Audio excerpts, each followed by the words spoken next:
Bonjour et bienvenue dans l'Almanach des Fées Célestes. Et rebonjour Joël et Christophe, ravi d'être avec vous.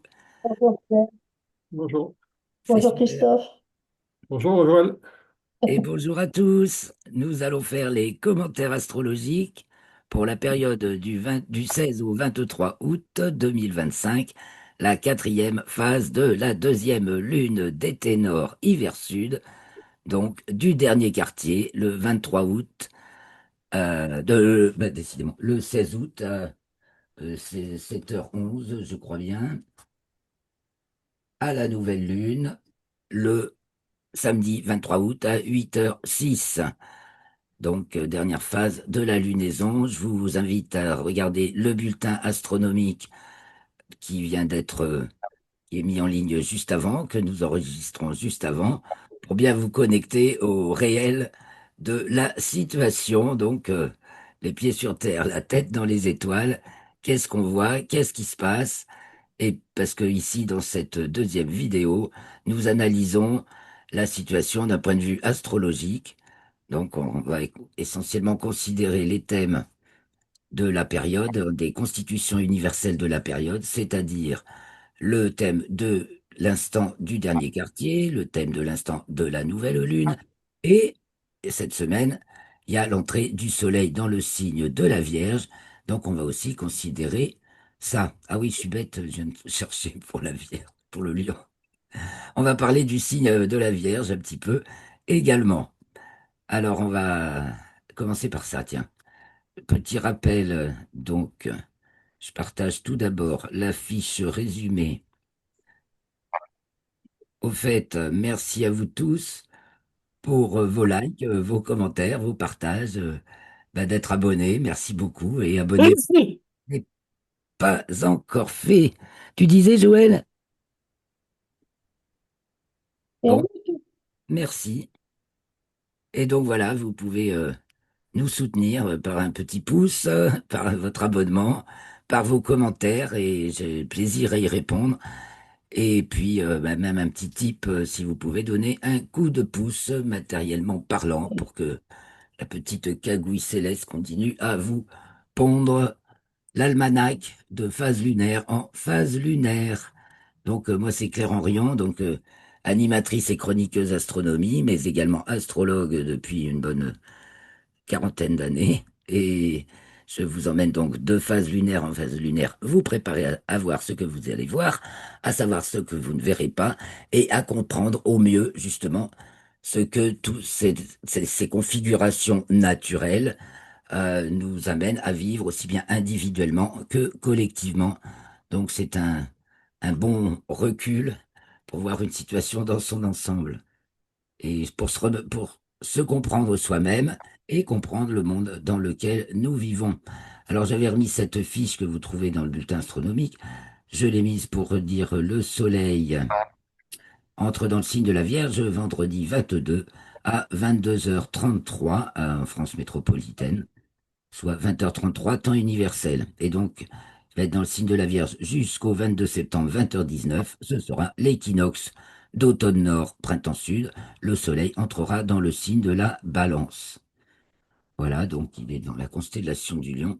Et nous allons parler un petit peu du signe de la Vierge. Donc vous aurez le détail dans l'article. Donc le signe de la Vierge, c'est la troisième phase de la saison été nord, hiver sud, toujours. Donc à ce moment-là, les jours, le nord est encore dominant, mais diminue. Le nord est plus ensoleillé que le sud, mais ça diminue pour le nord. Et le sud est moins ensoleillé que le nord, mais ça augmente. Donc l'ensoleillement du nord est majoritaire, mais il diminue. On marque le fait que ça diminue, que le phénomène majoritaire diminue, on le marque par le nom de lenteur. C'est la lenteur d'excitation parce que nord plus, sud moins, nord plus. Si le nord augmente, c'est V plus. Si le nord diminue, c'est L plus. Si le sud est majoritaire et augmente, c'est V moins. Et si le sud est majoritaire et diminue, c'est L moins, donc l'hiver. Donc l'été, Cancer, Lion, Vierge, c'est lenteur d'inhibition dominante, la dynamique de la saison, si vous voulez. Mais le lion, c'est le signe qui est au milieu de la saison. Et donc, autant Cancer et Vierge, c'est des signes de force d'inhibition protectrice.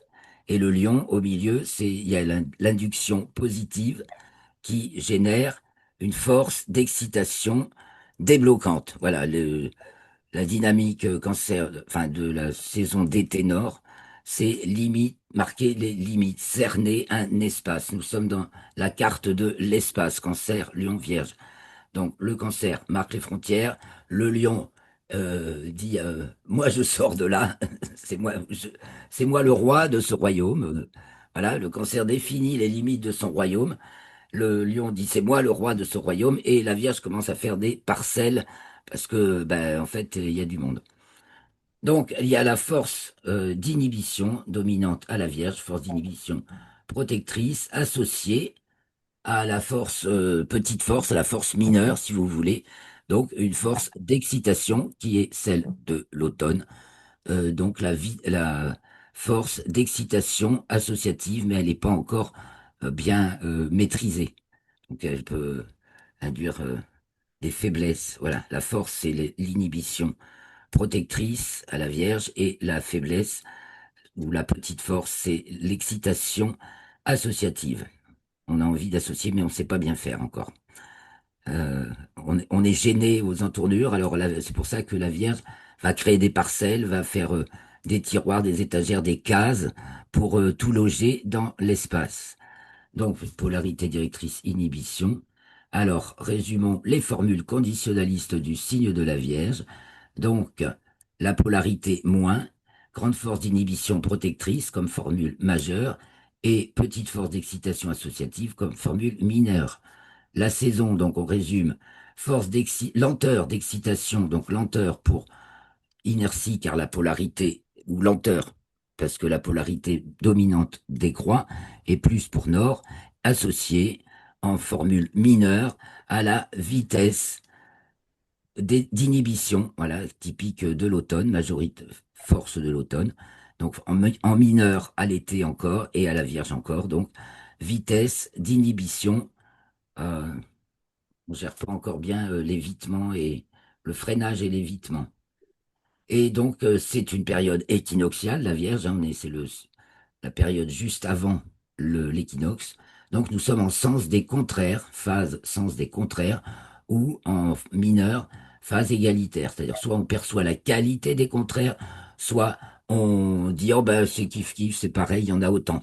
Un problème, principe de l'équinoxe.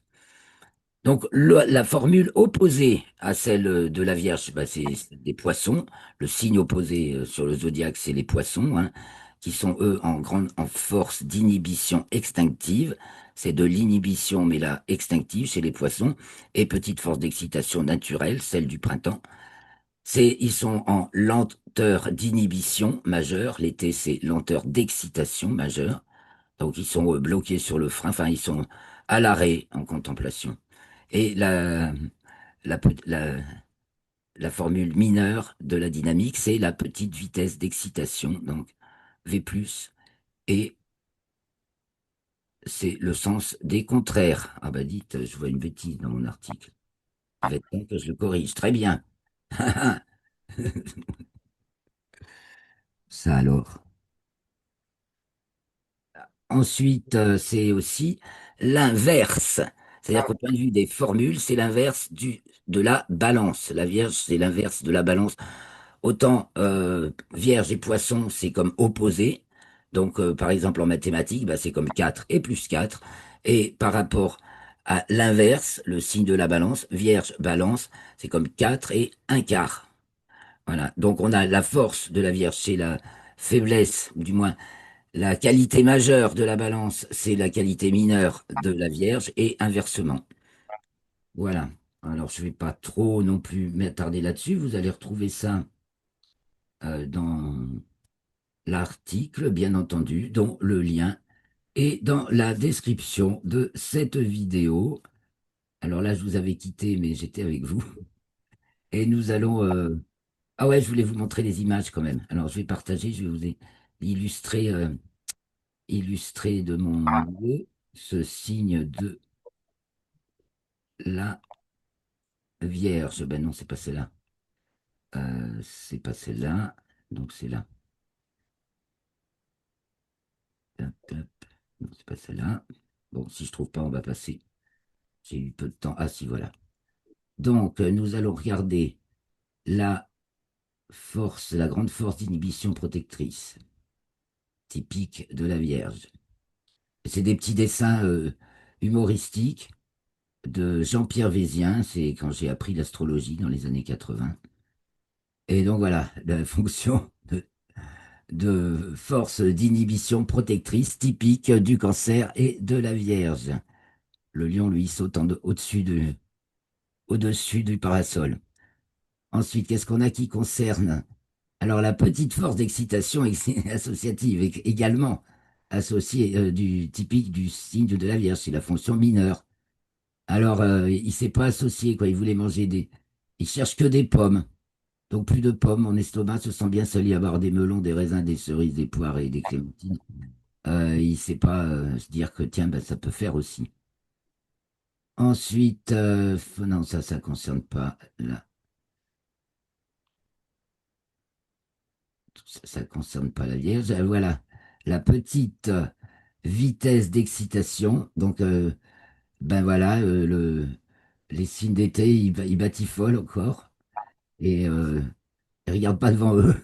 Pas forcément, ils sont dans le cernage de leurs limites ou dans l'exposition justement de leur personne dans ce théâtre. Et voilà, bah, c'était les seuls que j'avais là-dessus. Donc il y a aussi sur l'espace formation de Rocastre une, euh, une page sur le signe du lion. On avait fait un super... ah oui, mais on est dans le signe de la Vierge. Décidément, j'arrive pas à y passer. C'est qu'on est encore dans le signe du lion, là, au moment où on enregistre. Il est 17h17 et nous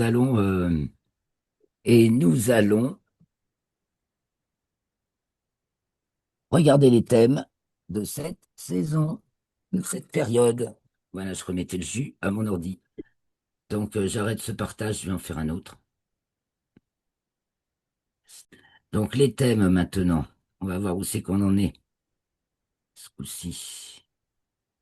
Alors, ça, c'est le 23, la nouvelle lune. Cette nouvelle lune qui se produit donc dans le premier degré du signe de la Vierge, conjointe à l'étoile Régulus. Elle est en maison 12 chez nous. Et Uranus est culminant. Mercure est toujours dans le signe du Lion. Et donc, on voit qu'on a, à mon avis, ce qui est des températures, c'est encore bien chaud. Très certainement encore bien chaud, puisque on a Vénus et Jupiter dans le signe du Cancer en 11. Ça a tendance à chauffer, hein. Et c'est en plus enfin, tensionnel, c'est rouge. Donc, ça exacerbe. Demi-carré Uranus, demi-carré à la nouvelle lune pour Jupiter. Donc, il y a une espèce d'effet cocotte-minute. Enfin, couveuse, hein, un peu surchauffée. La couveuse est surchauffée.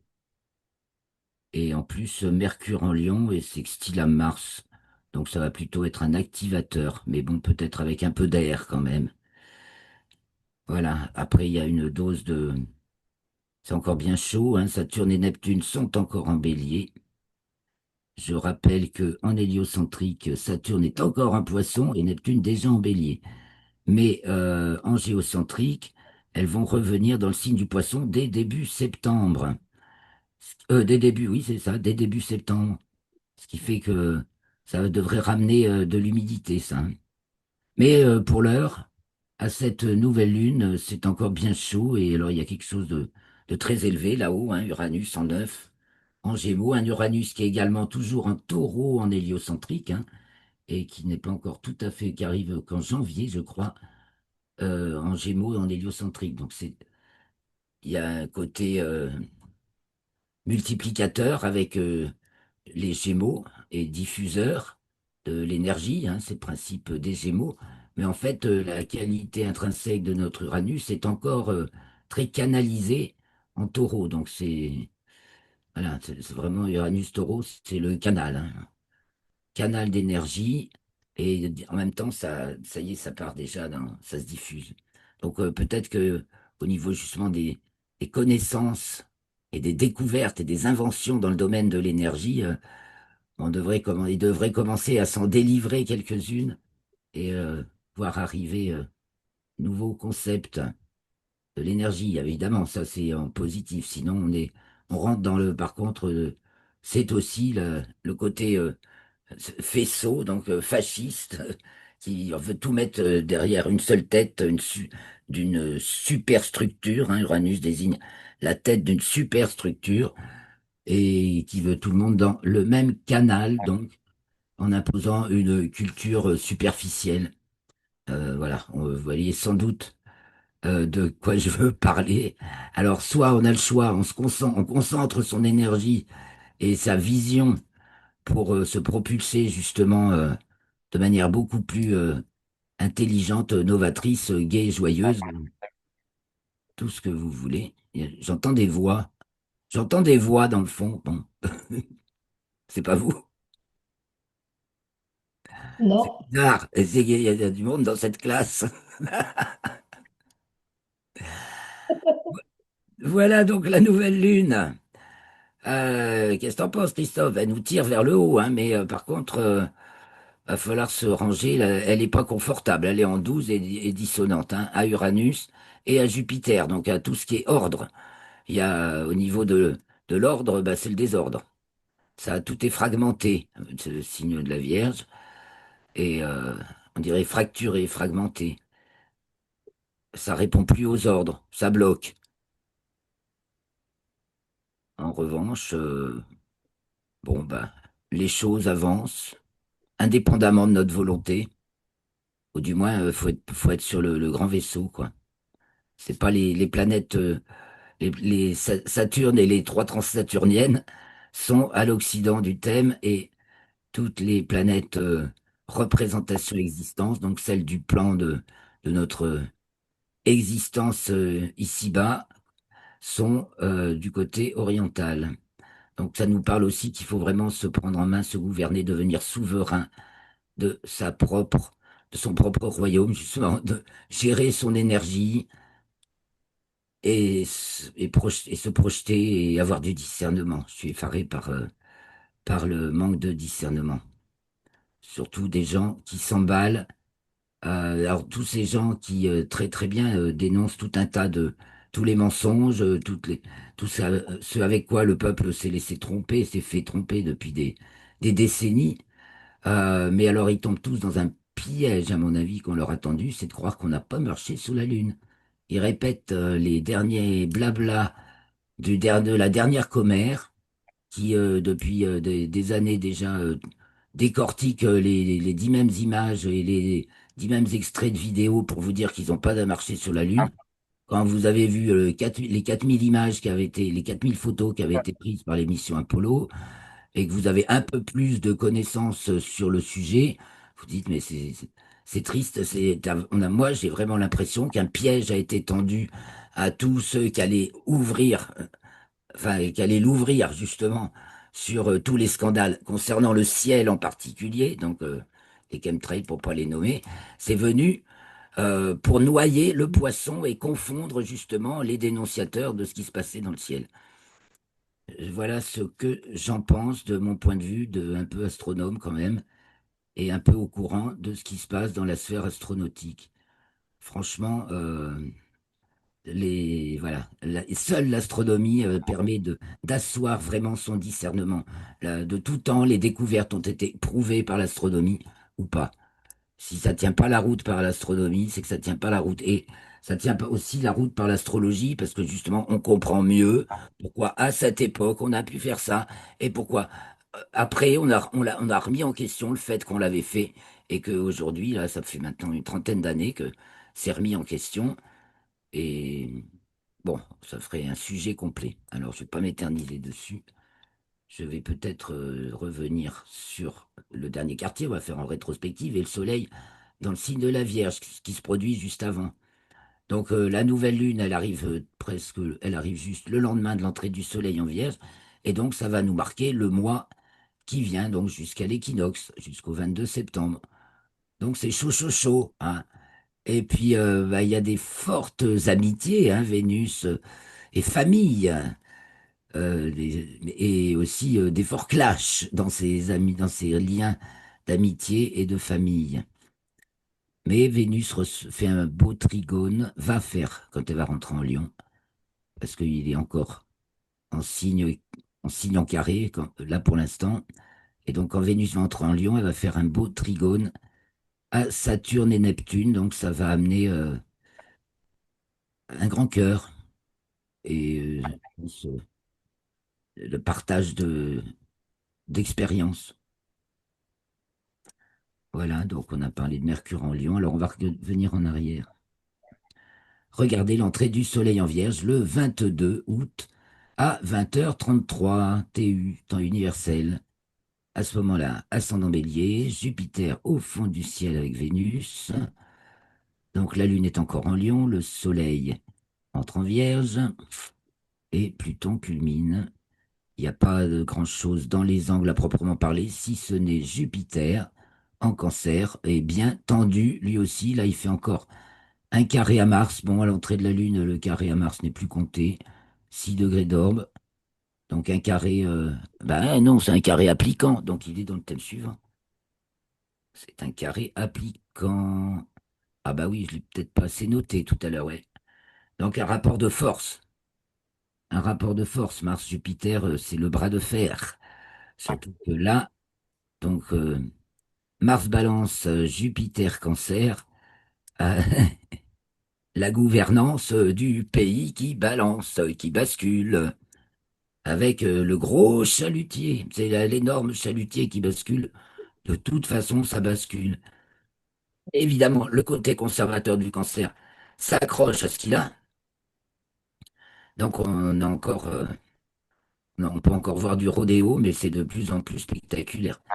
Et Vénus opposée à Pluton, ça fait, alors soit ça fait durer éternellement, ça insiste sur le côté à la fois noir des personnages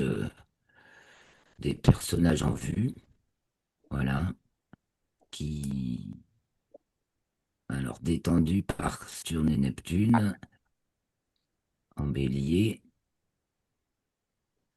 bah, qui sont portés par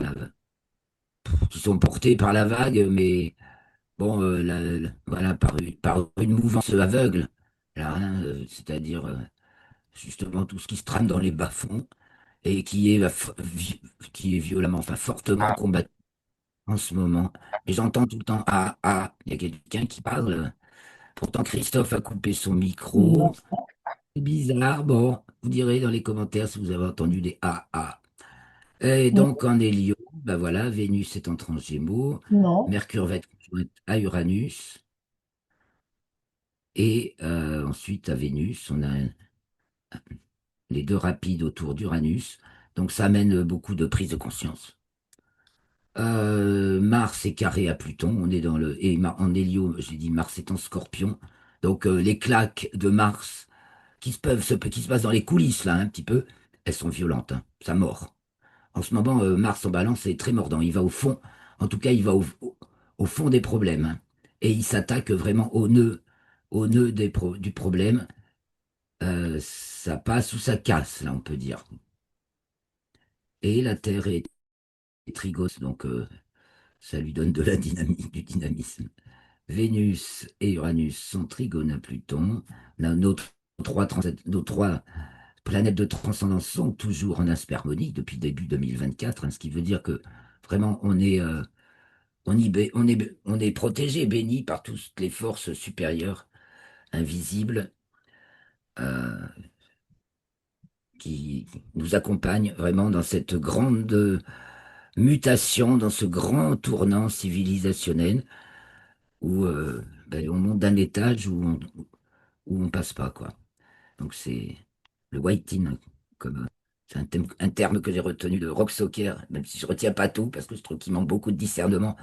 Nous sommes dans un moment de writing, de whiting pour tous les 1000 ans, il dit il y a un blackout et une fois tous les 10 000, il y a un whiting. Et au niveau de, voilà, 10 000, oui, c'est ça, c'est un éveil possible tous les 10 000 ans, une libération possible, donc marquée évidemment par des grands personnages au moins tous les 2000 ans. Et là, c'est vraiment un saut tellement important. Il y en a qui parlent de saut quantique. Oui, parce qu'avec les transcendantes, on est dans le quantique, justement, et la multidimensionnalité. Donc, c'est tout ça. C'est aussi ce que Uranus nous dit, mot, encore en taureau. Vous voyez, on est vraiment dans la transition entre le mode de pensée linéaire et un mode de pensée multidimensionnel. Et le Soriastre, les amis, pour ça, c'est un guide. Et on dirait qu'il est fait pour ça, pour accompagner, pour nous accompagner d'un mode de pensée linéaire à un mode de pensée multidimensionnel. On a les quatre référentiels, justement, qui permettent de concevoir de manière nécessaire et suffisante la même situation selon quatre points de vue, et il n'y en a pas un qui est plus vrai que l'autre. Tous ont leur nécessité absolue.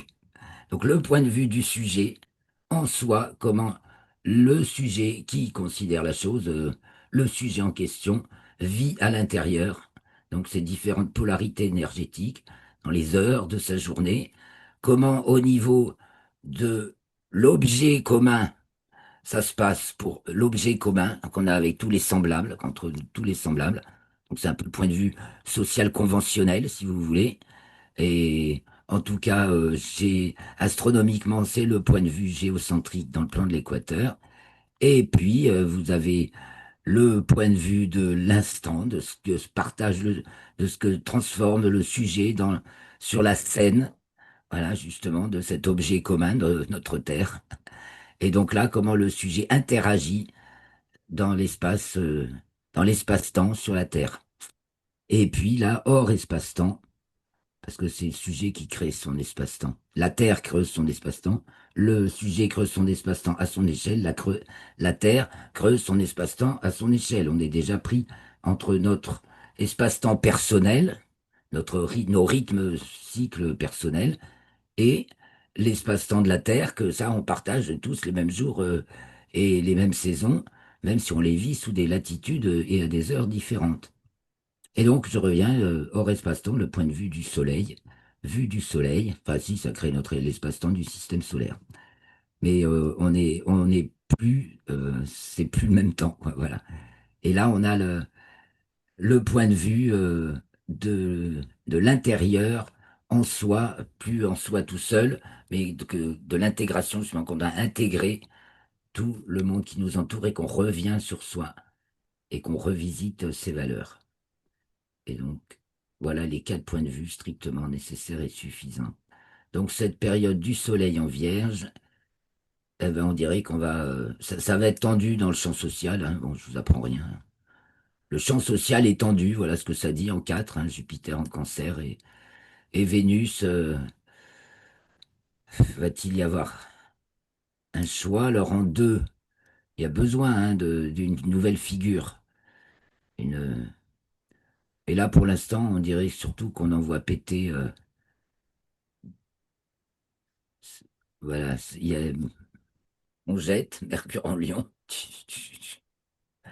Attention à pas jeter n'importe quoi. Mercure est en taureau en héliocentrique, donc signe au carré, on est dans une rivalité d'induction, justement. Le lion, induction négative, non, le taureau, induction négative, le lion, induction positive. Donc, soit on concentre, à la fois, alors Mercure, c'est la pensée, c'est la communication, bien sûr, c'est aussi la rapidité, oui, ça donne beaucoup de choses rapides, un peu moins, elles se sont passées, hein. Là, on fait un peu le bilan de ce qui s'est passé dans la troisième phase de la lunaison, donc du 9 au 16. Et là, dans cette semaine du 16 au 23, on va compter un petit peu, on va compter les points, j'ai l'impression. Voilà pour l'entrée du soleil en vierge. Qu'est-ce que t'en penses, Christophe? Tu dis rien? Comment tu la vois, Deux. du soleil en vierge? Mais Il y a beaucoup.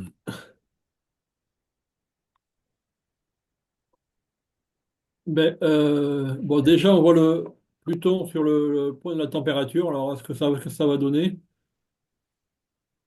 Poser Vénus. Ouais. Et il y a pas mal de monde, ça va faire plutôt chaud. Vénus va entrer en Lion, c'est surtout ça à ce moment-là. Ouais.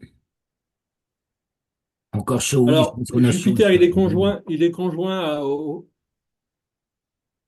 et Jupiter est conjoint au fond du ciel. Oh, pratiquement, ouais. Ça, du coup, c'est assez orageux aussi. En plus, carré à Mars et demi-carré Uranus. Euh, Carré à Mars, orageux, ouais. et puis Chaud, ouais, Vénus, ouais. donc tant qu'elle est en Cancer, ça fait de l'eau avec Saturne et Neptune qui peuvent l'aider quand même.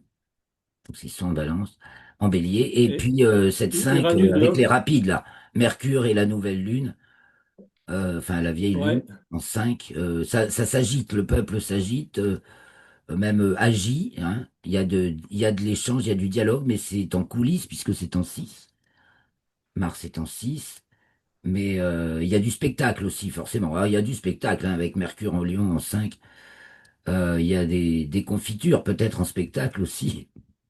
Des confitures en spectacle. Euh, des, des personnes ou des personnages montés en épingle et qui passent aussi, pas forcément pour être honorés, mais ça peut être aussi pour être déshonorés.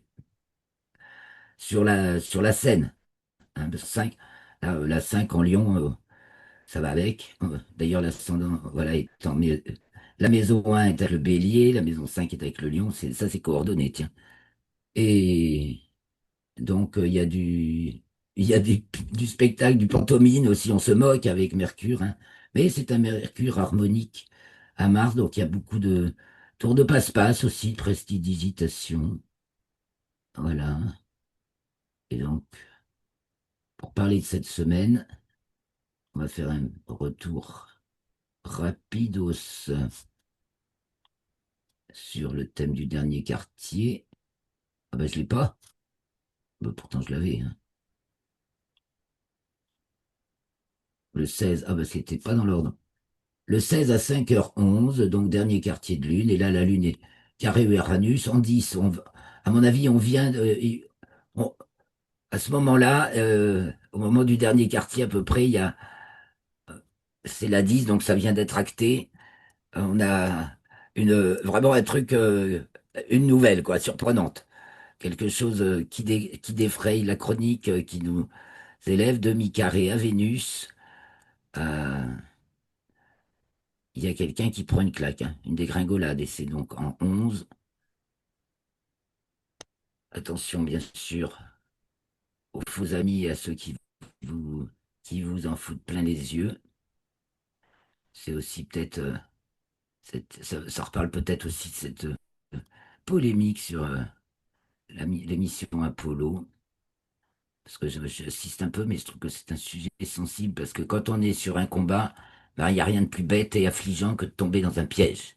Or, le lion, c'est le signe des pièges, hein, Mercure en lion, hein, 12, soleil, l'ascendant, carrément. À ce moment du dernier quartier, le lion, c'est je suis le plus fort. Un piège? Quel piège?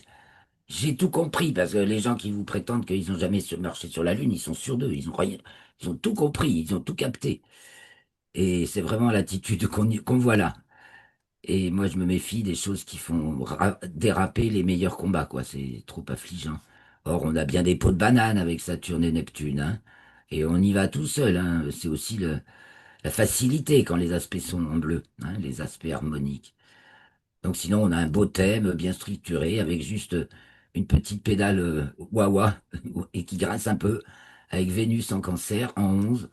Donc, des amis de famille aussi, hein, enfin, ou du moins, ou alors c'est les représentants du pays hein, également, et le Premier ministre. Et tout ça, c'est au pilori. Voilà, au pilori, demi-carré Uranus. Là, ils sont montés en épingle et ben, on va voir si c'est pour leur avantage ou pas, hein. Et donc, notre dernier quartier de lune est dans l'axe ascendant pour le Soleil, milieu du ciel pour la Lune.